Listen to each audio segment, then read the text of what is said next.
भोलेनाथ की महिमा अपार है। ये कथा है एक ऐसे सच्चे भक्त की जिसकी श्रद्धा और विश्वास ने स्वयं भगवान शिव को उसकी मदद के लिए धरती पर आने के लिए विवश कर दिया।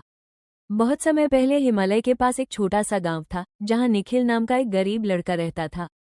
उसके पास पहनने के लिए साधारण कपड़े थे, खाने के लिए भी कभी कभी मुश्किल से भोजन मिलता था, लेकिन उसके दिल में महादेव के लिए अथाह प्रेम और अटूट विश्वास था।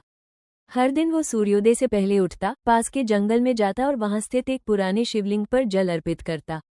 वो घंटों बैठकर ओम नमः शिवाय का जाप करता। उसकी आंखों में एक अलग ही शांति दिखाई देती थी। गांव के लोग अक्सर उसका मजाक उड़ाते, अरे निखिल, इतनी पूजा से क्या मिलेगा? भगवान कभी किसी के सामने आते हैं क्या? लेकिन निखिल मुस्कुराकर बस एक ही बात कहता, जब सच्चे मन से पुकारो तो भोलेनाथ जरूर सुनते हैं। समय बीतता गया और एक दिन गांव पर भयंकर संकट आ गया। बारिश बिल्कुल बंद हो गई, खेत सूख गए, पेड़ पौधे मुरझा गए, कुएं और तालाब खाली हो गए। लोगों के पास पीने का पानी तक नहीं बचा।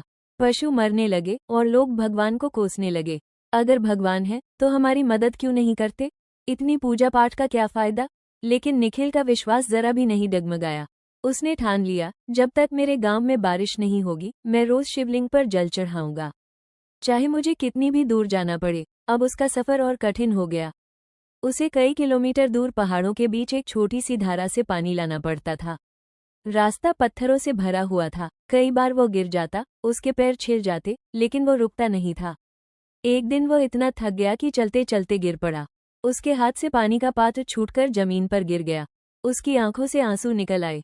उसने आकाश की ओर देखकर कहा, हे भगवान शिव, अगर मेरी भक्ति में कोई कमी है तो मुझे दंड दीजिए, लेकिन मेरे गांव वालों को इस कष्ट से मुक्त कर दीजिए। वो रोते रोते वहीं बैठ गया, लेकिन थोड़ी देर बाद उसने खुद को संभाला, फिर से उठा और वापस पानी भरने चल पड़ा। उसकी यह निष्ठा देखकर प्रकृति भी मानो भावुक हो उठी। उस रात जब वो शिवलिंग के पास पूजा कर रहा था, तभी अचानक वहां एक तेज प्रकाश हुआ। उस प्रकाश में एक बूढ़ा साधु प्रकट हुआ। उसकी आंखों में अजीब सी चमक थी और चेहरे पर शांति। साधु ने पूछा, बेटा, तुम रोज इतना कष्ट क्यों उठाते हो? निखिल ने विनम्रता से उत्तर दिया, मैं अपने भोलेनाथ को प्रसन्न करना चाहता हूँ, ताकि मेरा गांव इस संकट से बाहर आ सके। साधु ने फिर पूछा, अगर भगवान तुम्हारी परीक्षा ले रहे हो तो? निखिल ने बिना एक पल सोचे कहा, तो मैं हर परीक्षा देने को तैयार हूँ। मेरा जीवन भी चला जाए तो भी मुझे कोई दुख नहीं होगा, बस मेरे गांव के लोग खुश रहे। ये सुनते ही साधु मुस्कुराए और अगले ही क्षण वो अचानक गायब हो गए। निखिल चौंक गया। वो कुछ समझ पाता उससे पहले ही आकाश में काले बादल छा गए। तेज हवाएं चलने लगी, बिजली चमकने लगी और फिर मूसलाधार बारिश शुरू हो गई। सूखी धरती हरियाली से भर उठी, तालाब और कुएं पानी से लबालब हो गए। गांव के लोग खुशी से झूम उठे। निखिल की आंखों में आंसू थे। वो समझ चुका था कि यह कोई साधारण घटना नहीं थी। तभी आकाश से एक दिव्य आवाज गूंजी, हे मेरे प्रिय भक्त, मैं तुम्हारी भक्ति से अत्यंत प्रसन्न हूँ।